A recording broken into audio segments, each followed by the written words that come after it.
ഈ 80,000 1 ലക്ഷക്ക് ഡോപ്പമിൻ അടിച്ചു കയറ്റുന്ന കുട്ടികൾക്ക് പിന്നെ ഉമ്മാനെ കാണുമ്പോൾ, ഞാൻ പറഞ്ഞ മനസ്സിലാകുന്നുണ്ടോ? കാരണം ഉമ്മാനെ കാണുമ്പോൾ ആകെ എത്രേ കിട്ടുള്ളൂ? 1000 കിട്ടുള്ളൂ, 800 കിട്ടുള്ളൂ. മക്കളെ കാണും, അപ്പം അവരോട് ദേഷ്യം തോന്നും. ആ ഒരു വാർഡിനോട് ദേഷ്യം തോന്നുന്നത് പോലെ നമുക്ക് നമ്മുടെ മാതാപിതാക്കളോട് ദേഷ്യം തോന്നും. ഒരുപാട് പഠനങ്ങളുടെ ഇതുമായി ബന്ധപ്പെട്ടിട്ട് ഞാൻ അതിൻ്റെ ആർട്ടിക്കിൾ വായിച്ചിട്ട് അതിങ്ങോട്ട് പറയുന്നത്. അപ്പം എന്താവും? ഉമ്മനെ ഏറ്റവും അടുത്തോരെയാണ് പിന്നെ ആക്രമിക്കുക, ദൂരമുള്ളവരല്ല. അപ്പം മിണ്ടാതിരിക്കുന്ന കുട്ടി പെട്ടെന്ന് സംസാരശേഷിക്കാരനായാൽ, അല്ലെങ്കിൽ ഭയങ്കരമായിട്ട് സംസാരിച്ചുകൊണ്ട് എല്ലാവരോടും നല്ല രീതിയിൽ നടക്കുന്ന ഒരു കുട്ടി പെട്ടെന്ന് സൈലൻ്റ് ആയാൽ നമ്മൾ ശ്രദ്ധിക്കണമെന്നാണ്. എന്താണ് അവൻ്റെ പ്രകൃതത്തിലൊരു മാറ്റം? അപ്പം അതിനെപ്പറ്റി പഠിക്കുമ്പോൾ ഏറ്റവും അടുത്തോരെയാണ്. നിങ്ങൾ നോക്കിയാട്ടെ, ഈ കുത്തുണവർ മുഴുവൻ ഉമ്മാനെപ്പാനെയാണ് കുത്തുന്നത്. ആക്രമിക്കണവർ മുഴുവൻ ഏറ്റവും അടുത്തോരെ, ഒന്നുകിൽ അനിയനെ, ജ്യേഷ്ഠനെ, ഇവരൊക്കെയാണ് കൊല്ലുന്നത്. അതെന്തുകൊണ്ടാണ്? ഇപ്പം നമുക്കറിയാലോ, എറണാകുളം ജില്ലയിലൊരു കുട്ടി പഠിക്കുന്ന, എഞ്ചിനീയറിങ്ങിന് പഠിക്കുന്ന കുട്ടി ചെരവ കൊണ്ട് തലക്കടിച്ചു കൊന്നത് ഉമ്മാനെയാണ്, ഉമ്മയാണ്.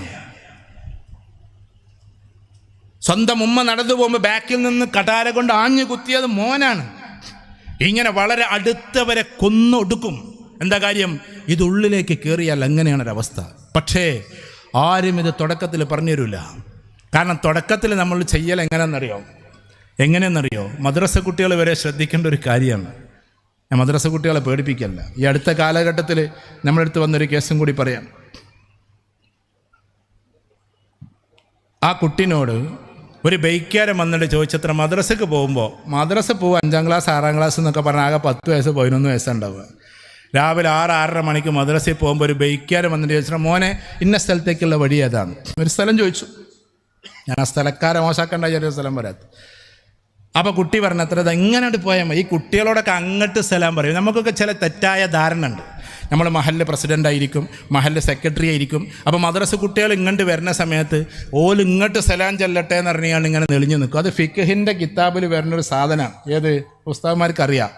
ഫിഖ്ഹ് എന്ന് പറഞ്ഞിട്ടുണ്ടെങ്കിൽ നമ്മളെല്ലാവരും ഒരുപോലെ ചെയ്യാൻ വേണ്ടി ചെയ്തൊരു സാധനമാണ്. പക്ഷേ ആദരവിൻ്റെ വേറെ ഭാഷകളുണ്ട്. റസൂലുള്ളാഹി സ്വല്ലല്ലാഹു അലൈഹി വസല്ലമയുടെ ജീവിതത്തിൽ കുട്ടികളോട് അങ്ങോട്ട് സലാം ചൊല്ലുമായിരുന്നു. പറഞ്ഞ മനസ്സിലാകണ്ട? മുസാഫഹ ചെയ്ത ആള് അപ്പുറത്ത് നിങ്ങളുടെ ഒരു സഹാബി ചെയ്തിട്ടുണ്ടാവുമല്ലോ, ആള് കൈ വിട്ടാലേ റസൂലുള്ളാഹി വിടാറുള്ളായിരുന്നു. പറഞ്ഞ മനസ്സിലായോ? അതുവരെ പിടിച്ചു നിർത്തുമായിരുന്നു എന്നാണ്. നമ്മൾ വിചാരിച്ചത് ആ ചെറുപ്പത്തിൽ മദ്രസ എന്നൊക്കെ പഠിച്ചപ്പോൾ ചെറിയവർ വലിയവർക്കും നടന്നു വരുന്നവർ ഇരിക്കുന്നവർക്കും എന്നൊക്കെ പറഞ്ഞാൽ നമ്മളിങ്ങനെ പഠിച്ചല്ലോ. അതന്നെയാണ് അതന്നെയാണ് നിയമം അതാണ്. പക്ഷേ ഹദീസിൽ കാണുന്നത് റസൂൽ സ്വല്ലല്ലാഹു അലൈഹി വസല്ലം അങ്ങോട്ടും എന്തായിരുന്നു? കുട്ടികൾക്ക് സലാം ചൊല്ലുമായിരുന്നു.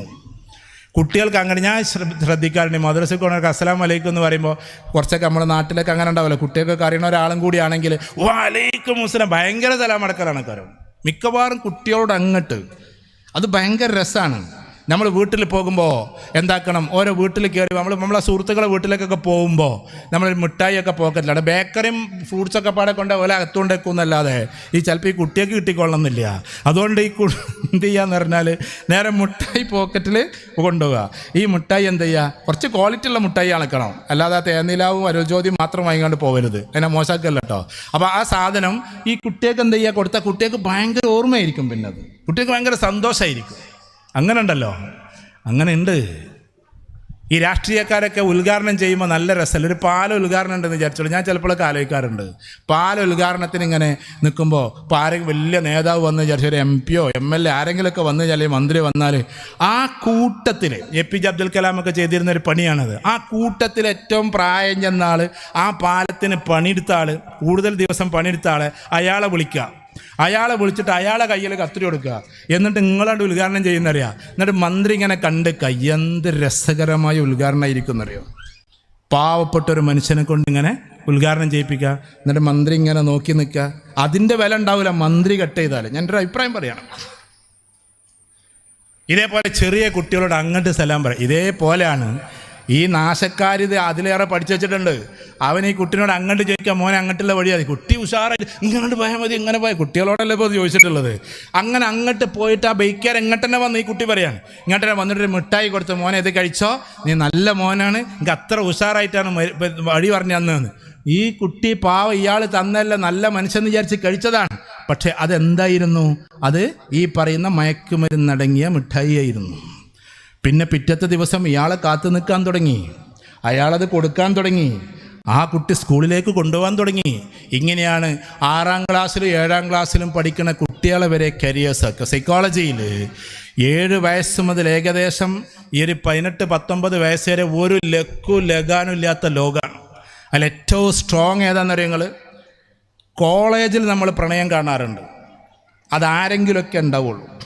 PGക്ക് പഠിക്കുമ്പോൾ സീരിയസ് പ്രണയം കാണാറുണ്ട്, ആരെങ്കിലുമൊക്കെ ഉണ്ടാവുള്ളൂ. ഏറ്റവും കൂടുതൽ പ്രണയം കാണൽ എൻ്റെ അഭിപ്രായത്തിൽ 8ാം ക്ലാസ്സിലും 9ാം ക്ലാസ്സിലും 10ാം ക്ലാസ്സിലുമാണ്. പ്രണയം തന്നെ പ്രണയം. കാരണം എന്താണെന്ന് പറഞ്ഞാൽ ആ കുട്ടിക്ക് ഒരു തലയും പാലും ഇല്ലാത്ത കുട്ടികളാണ്. ഞാൻ പറഞ്ഞ മനസ്സിലായോ? മെഡിക്കൽ കോളേജിൽ പോയാൽ പ്രണയം ഉണ്ടാവും. അത് ഏതെങ്കിലും ഒരു PG കഴിഞ്ഞൊരു ഡോക്ടർ, ചിലപ്പോൾ MBBS കഴിഞ്ഞ ഒരാളായിട്ട് ഒരു ചിലപ്പം കല്യാണത്തിലാവും ചെയ്യും. ഇത് ഈ 9ാം ക്ലാസ് 14ാം വയസ്സിൽ എന്ത് പ്രണയമാണ്? അങ്ങനെ പ്രണയിച്ച കുറേ ആൾക്കാർ ഈ കൂട്ടത്തിൽ തന്നെ ഇരിക്കുന്നുണ്ടാവും. അപ്പോൾ ഞാൻ പറഞ്ഞതെന്തെന്ന് വെച്ചാൽ, ഞാൻ ഒരു ഉദാഹരണം പറഞ്ഞാൽ നിങ്ങളെ മഹലിനെ മോശമാക്കിയതല്ല. 9ാം ക്ലാസ് 8ാം ക്ലാസ് എന്തുണ്ട്, അത് തലയും പാലില്ലാത്ത കാലമാണ്. ഒരു മെച്യൂരിറ്റി ക്രോസ് ചെയ്തതിന് ശേഷമാണെങ്കിൽ തിരക്കടില്ല. അവസാനം പിന്നെ നമ്മളെന്താവും, ആ പ്രണയിച്ച ആളെ തന്നെ കല്യാണം കേൾക്കും. ഭാവിയിൽ പിന്നെ അയാളെ എന്ത് വിളിക്കേണ്ടി വരും, കൊട്ടോട്രഷാന്ന് വിളിക്കേണ്ടി വരും. അങ്ങനെയൊക്കെ ഒരു പ്രശ്നങ്ങളുണ്ട്. കാരണം എന്താണെന്ന്, നമുക്ക് മെച്യൂരിറ്റി വരുന്നതിന് മുമ്പ് പ്രണയിച്ചതാണ് കല്യാണം കഴിച്ചത്, അല്ലേ ജാബിർ സാറേ? അങ്ങനെയൊക്കെയാണ് അതിൻ്റെ സൈക്കോളജി പോണത്.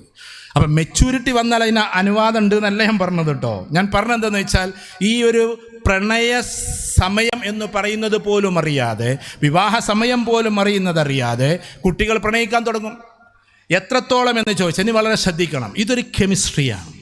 പ്രണയിക്കുന്ന സമയത്ത് നമ്മുടെ ഉള്ളിലേക്ക്, ഞാൻ മറ്റതിൽ നിന്ന് അങ്ങോട്ട് ചാടുകയല്ല, അഥവാ ഈ പറയുന്ന മയക്കുമരുന്ന് അത് നമ്മൾ ഭീകരമായ ലോകത്തിലേക്ക് കൊണ്ടുപോകും, ഭീകരമായ അവസ്ഥയിലേക്ക് കൊണ്ടുപോകും. നിങ്ങൾക്ക് യൂട്യൂബ് തുറന്ന ഇത് ഉപയോഗിച്ചിട്ടാകെ നാശം പിടിച്ചിട്ട് ജയിലിൽ കിടന്ന കുട്ടികളുടെയൊക്കെ യൂട്യൂബിലെ വോയിസ് നിങ്ങൾക്ക് കേൾക്കാം, വീഡിയോ നിങ്ങൾക്ക് കാണാൻ പറ്റും. അതിലൊരു പയ്യൻ പറഞ്ഞിട്ടുണ്ട്, എൻ്റെ വാപ്പയെ ഞാൻ കൊല്ലാൻ വേണ്ടിയിട്ട് കടാല ഉയർത്തിയത്, ജയിലിൽ പോയപ്പോൾ എൻ്റെ കൂടെ ഉണ്ടായിരുന്നത് ജ്യേഷ്ഠനെ കൊന്ന ആളായിരുന്നു, വേറൊരു സ്ഥലത്ത് എൻ്റെ അനുജനെ കത്തിക്കൊണ്ട് കുത്തിയ ആളായിരുന്നു. ഈ 12 ആളെ കൂട്ടത്തിലെ കൊറോണ സമയത്ത് ഞാൻ കിടന്നതെന്ന് ആ പയ്യന് യൂട്യൂബിലൂടെ പറയുന്നുണ്ട്. എന്നിട്ട് ആ പയ്യന് പാറപ്പുറത്ത് നിന്നിട്ട് മീഡിയ വൺ നടത്തുന്ന ഒരു ഇൻ്റർവ്യൂ ആണ്. അതിൽ പറയുന്നത്, ഒരു മക്കളും ഒരു അനുജന്മാരും ഇത് ഉപയോഗിക്കരുതേ, ഞാനതിൻ്റെ കെടുതികൾ മുഴുവനും കണ്ട ഒരാളാണ്. ഈ മയക്കുമരുന്നിനെതിരെ പ്രസംഗിക്കേണ്ടത് സത്യത്തിൽ അങ്ങനത്തെ ആൾക്കാരെ കൊണ്ടാണ്. ഇതിൻ്റെ കെടുതിയൊക്കെ കണ്ടിട്ട് വാപ്പാനിമ്മാനൊക്കെ കൊല്ലാൻ പോയവർ പ്രസംഗിക്കുമ്പോൾ അവർ കരഞ്ഞോണ്ട് പ്രസംഗിക്കും. പയ്യൻ ഒരിക്കൽ പട്ടാമ്പിയിലിൻ്റെ കൂടെ പ്രസംഗിക്കാനുണ്ടായിരുന്നു. നമ്മൾ 2 മണിക്കൂർ പ്രസംഗിക്കുന്നതിനേക്കാൾ എഫക്റ്റ് ഉണ്ടാവും ഒരു 10 മിനിറ്റ് പറഞ്ഞാൽ. കാരണം അവൻ ആകെ തകർന്നടിഞ്ഞൊരു മനുഷ്യൻ പിന്നെ നേരായ ആളാണ്. മയക്കുമരുന്നിൻ്റെ ലോകം നമ്മളിലേക്ക് വരുന്നതല്ല. വളരെ സീരിയസ് ആയിട്ട് കേൾക്കും. നമ്മളിലേക്ക് വരുന്നതല്ല. നിങ്ങളറിയോ, ജസ്റ്റ് അത്തർ പോലെ കയ്യിൽ പൂശുന്നതുണ്ടത്രേ. കുട്ടികളിൽ നിന്ന് ഞാൻ മനസ്സിലാക്കിയതാണ്. അതൊന്ന് വാസനിക്കുമ്പോഴേക്ക് വേറെ ലോകത്തിലേക്ക് പോകും. കോളേജുകളിൽ വ്യാപകമായി നടക്കുന്നു അത്. പെൺകുട്ടികൾ, ഞാൻ പെൺകുട്ടികളോടും കൂടി പറയാം, ഇതൊന്നും പെൺകുട്ടികൾ ഇതൊന്നും ഒഴിവൊന്നുമല്ല. പണ്ടൊക്കെ ഞങ്ങളൊക്കെ കാലത്ത്, ഞാൻ തമാശ പറഞ്ഞതുകൊണ്ട് നിങ്ങളൊന്നും, ഇത് ലൈവാണോ മോനെ, ഇത് ലൈവ് ഉണ്ടോ? എന്നാൽ പിന്നെ ആ തമാശ ഒന്നും പറഞ്ഞില്ല. അത് വെച്ചാൽ പണ്ടത്തെ കാലത്ത് സ്കൂളിലേക്കൊക്കെ പോകുമ്പോൾ ആൺകുട്ടി പെൺകുട്ടിയെ നോക്കിയാൽ പറയലെന്താ പറയുക, പൊയ്ക്കട ചെക്ക. ഞങ്ങളെ മലപ്പുറത്തൊക്കെ പൊയ്ക്കടൊക്കെ ഞാൻ ഹെഡ്മാസ്റ്ററോട് പോയി പറഞ്ഞു കൊടുക്കുമെന്ന് അറിയും. അതുകൊണ്ട് ആൺകുട്ടികൾക്ക് നോക്കാൻ പേടിയാണ് പെൺകുട്ടികളെ. ഇപ്പോൾ ആൺകുട്ടികൾ പറയേണ്ടുന്ന അവസ്ഥയിലേക്ക് വരികയാണ്. നേരെ ഓപ്പോസിറ്റായി പെൺകുട്ടികൾ കൂടുതലായിട്ട് ഇതിൻ്റെ ആളുകളായി മാറിയിരിക്കുകയാണ്. ഞാൻ എല്ലാ സ്ഥാപനത്തിൻ്റെ എല്ലാ മോശം കുട്ടികളാണെന്ന്, കുറച്ച് കുട്ടികളെങ്കിലും അങ്ങനെ ഉണ്ട്. ഒരു സ്കൂളിൻ്റെ പതിതമായ അവസ്ഥ ആലോചിക്കുമ്പോൾ, ഞാൻ ആ സ്കൂളിൽ പോയപ്പോൾ അവിടുത്തെ ഒരു പ്രോഗ്രാമിന് പോയതാണ്. ആ സ്കൂളിൽ അധികൃതർ പറയാണ്, സാറേ ഇവിടെ 3 പ്രാവശ്യം പോലീസുകാർ വന്ന് റെയ്ഡ് ചെയ്തു. പെൺകുട്ടികൾക്കുള്ള പ്രത്യേക സാധനം എന്താണെന്ന് വെച്ചിട്ടുണ്ടെങ്കിൽ ഐബ്രോ പെൻസിൽ പെൺകുട്ടികൾക്ക് വേണ്ടി ഇറങ്ങിയതാണ്. കണ്ണിലിറ്റിക്കുന്ന ഡ്രോപ്പ് പെൺകുട്ടികൾക്ക് വേണ്ടി ഇറങ്ങിയതാണ്. പിന്നെ പാൻപരാഗ് ചോദിച്ച് ചെല്ലുന്ന കുട്ടികൾ, പാൻപരാഗ് ഇത്ര വലിയ സംഭവമാണോ, അല്ലെങ്കിൽ പിന്നെ ഹാൻഡ്സ് ഇത്ര വലിയ സംഭവമാണോ എന്നൊക്കെ തോന്നും. നിങ്ങൾ ക്യാൻസറുമായി ബന്ധപ്പെട്ട ഡോക്ടേഴ്സിനോട് ചോദിക്കും. അപ്പോൾ ഈ കുട്ടികളുടെ ന്യായീകരണം എന്താ? ഇപ്പോൾ ഹാൻഡ്സ് എന്ന് പറഞ്ഞ സാധനം ഇവിടെ വെക്കും, ചിലർ മേലെ വെക്കും, ചിലർ സൈഡിലൊക്കെ വെക്കും. ഇവിടെയാണ് കൂടുതൽ വെക്കുക. അതിനിവിടെ മാത്രം താടി വെക്കണവരുണ്ട്, ഇവിടെ മാത്രം അതിന് പിടിച്ചാൽ കിട്ടാൻ വേണ്ടിയിട്ട്. അങ്ങനെ എന്ത് ചെയ്യും? അങ്ങനെയൊക്കെയാണ്. ഞങ്ങളോട് വരുമ്പോൾ കുറേ തമാശകൾ പറഞ്ഞുകൊണ്ട് വരികയാണ്. ഇപ്പോൾ ഉസ്താദുമാരുടെ താടി കണ്ടത് ആൾക്കാർക്ക് പ്രശ്നം, കുട്ടികൾക്കൊക്കെ. നേരെ മറിച്ച് ഈ താടിമൊരു റിബൺ ഇട്ടാൽ ആൾക്കാർക്ക് പ്രശ്നമല്ലേ, കാരണം അത് MDMA താടിയാണ്. ഞാൻ പറഞ്ഞ മനസ്സിലായോ? അങ്ങനെയൊക്കെ ആയിട്ടുണ്ട് ഇപ്പോൾ. താടി എല്ലാവരും വെക്കണ താടി തന്നെയാണ്. ഇത് വരുന്നതാണല്ലോ, അല്ലാതെ വെച്ചതല്ലല്ലോ. എല്ലാ മനുഷ്യന്മാർക്കും വരുന്ന സാധനം അത്. ചിലർ പഠിച്ചാലുകൊണ്ട് നമുക്ക് നിവൃത്തിയൊന്നുമില്ല. എന്നിട്ട് അവിടെ റബ്ബർ ഇട്ടാൽ അത് പ്രശ്നമില്ല. അതിന് റബ്ബറിട്ട് പോയാൽ മതി. അപ്പോൾ പിന്നെ എല്ലാവരും അംഗീകരിക്കും, പുതിയ തലമുറ അംഗീകരിക്കും റബ്ബർ ഇട്ടാൽ. റബ്ബർ ഇട്ടിട്ടില്ലെങ്കിൽ പുതിയ തലമുറ, അങ്ങനത്തെ ഒക്കെ ഒരു അവസ്ഥ വന്നു. ഞാൻ പണ്ട് കൊല്ലത്തൊരു കോളേജിൽ പരിപാടിക്ക് പോയപ്പോൾ എനിക്കറിയില്ലായിരുന്നു ഇങ്ങനൊരു സിനിമ ഇറങ്ങിയ കഥകളൊക്കെ. കുറേ കുട്ടികളുണ്ട് താടിയൊക്കെ വെച്ചിട്ട്, താടി വരാത്ത കുട്ടികളൊക്കെ മുമ്പിൽ താടിയൊക്കെ. ഞാൻ വിചാരിച്ച് പഠിച്ചോനെ എല്ലാവരും നേരായോ എന്നൊക്കെ. അപ്പോൾ പ്രേമം എന്ന് പറഞ്ഞെങ്ങാണ്ട് ഒരു സിനിമ ഇറങ്ങിയ കാലായിരുന്നു അത്. അപ്പോൾ പ്രേമം താടി എന്ന് പറഞ്ഞൊരു താടി തന്നെ ഉണ്ട് അത്രേ. ഇങ്ങനെ ചുരുക്കി പറഞ്ഞ കുട്ടികൾ അതിൻ്റെ ലക്കും ലഗാനില്ലാതെ പോവാണ്. ഞാൻ ഇവിടുത്തെ കുട്ടികളെ പറ്റിയല്ല പറഞ്ഞത് കേട്ടോ. അവസാനം പോയി അതിന് ലിബറലിസം എന്ന് നമ്മൾ പേര് കൊടുക്കുകയാണ്. നിയോ ലിബറലിസം എന്ന് നമ്മൾ പേര് കൊടുക്കുന്നു. ആ ലിബറലിസം എവിടെ എത്തി? എൻ്റെ മക്കൾ ശ്രദ്ധിക്കുക, എവിടെ എത്തിയെന്നറിയോ? യൂറോപ്പിലൊക്കെ പണ്ട് ചർവണം പോലെ നമ്മൾ കേട്ടു ശ്രവിച്ചിട്ടുള്ള ഒരു സാധനമാണ് കീ എക്സ്ചേഞ്ച്. പറയാൻ നമുക്ക് മടിയുണ്ട്, പക്ഷെ എറണാകുളത്ത് വരെ സംഭവിച്ചില്ലേ? 5 പെണ്ണുങ്ങളും 5 ആണുങ്ങളും ഭാര്യ ഭർത്താക്കന്മാർ തമ്മിൽ യാത്ര ചെയ്തു, ഒരു ഹോട്ടലിലെത്തി, കീ എക്സ്ചേഞ്ച് നടത്തിയില്ലേ? അത് വിശദീകരിച്ച് ഞാൻ പറയുന്നില്ല, ചെറിയ മക്കളും യൂട്യൂബിൽ ഇതൊക്കെ പോകുന്നത് കൊണ്ട്. ഭാര്യമാരെ വരെ എക്സ്ചേഞ്ച് ചെയ്യുന്നതിനെയാണോ നിങ്ങൾ ലിബറലിസം എന്ന് വിളിക്കുന്നത്? Is it neo liberalism? ഇതിനെയാണോ നമ്മൾ ലിബറലിസം എന്ന് വിളിക്കുന്നത്? ഭാര്യമാരെ എക്സ്ചേഞ്ച് ചെയ്യുക, ഭാര്യമാരെ അങ്ങോട്ടും ഇങ്ങോട്ടും കൈമാറ്റം ചെയ്യുക, ഇതിന് എന്നിട്ട് ലിബറലിസം എന്ന് നമ്മൾ പേര് കൊടുക്കുക. എത്ര വൃത്തികെട്ട രൂപമാണെന്ന് നിങ്ങൾ ആലോചിച്ചാട്ടെ. പോയി എവിടേക്ക് വരെയാണ് നമ്മൾ എത്തുന്നത്? ഇതിൻ്റെ ഒക്കെ തുടക്കം എന്താണെന്നറിയോ? ഈ പറയുന്ന മയക്കുമരുന്നുകളാണ്. മയക്കുമരുന്നിൻ്റെ ലോകത്തേക്ക് കയറിയാൽ പിന്നെ ഉമ്മയേത് ഉപ്പയേത്. ഞാൻ മുമ്പൊരു കാര്യം നിങ്ങളോട് സൂചിപ്പിച്ചിട്ടുണ്ട്. ഒരു ഉമ്മ എന്നെ വിളിച്ചിട്ട് പറയാം, സാർ നിങ്ങളൊരു 1/2 മണിക്കൂർ സമയം തരണം കൗൺസിലിങ്ങിന് വേണ്ടി. ഒരു 1/2 മണിക്കൂർ.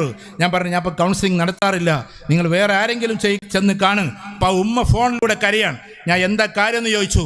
സാർ എനിക്ക് വീട്ടിൽ കിടന്നുറങ്ങാൻ പേടിയാണ്. ആരെയാ പേടിക്കണമെന്നറിയോ? +2 കഴിഞ്ഞിട്ടുള്ള പയ്യനെ. ഞാൻ ചോദിച്ചു, എന്താ പേടി? അവൻ പൈസ കട്ടെടുക്കുന്നുള്ള പേടിയാണോ, വേറെന്തെങ്കിലും പേടിയാണോ? ഉമ്മാക്ക് പറയാൻ മടി. ആ ഉമ്മ പറഞ്ഞത്, അവൻ കുറേശ്ശതൊക്കെ ഉപയോഗിക്കും സാറേ, അത് ഉപയോഗിച്ച് കഴിഞ്ഞാൽ പിന്നെ ഉമ്മയാരാണ് മറ്റ് പെണ്ണുങ്ങളാരാന്ന് അവൻക്കറിയില്ല എന്നുള്ളതാണ്. Is it neo liberalism? ഇതിനെയാണോ നിങ്ങൾ നിയോ ലിബറലിസം എന്ന് വിളിക്കുന്നത്?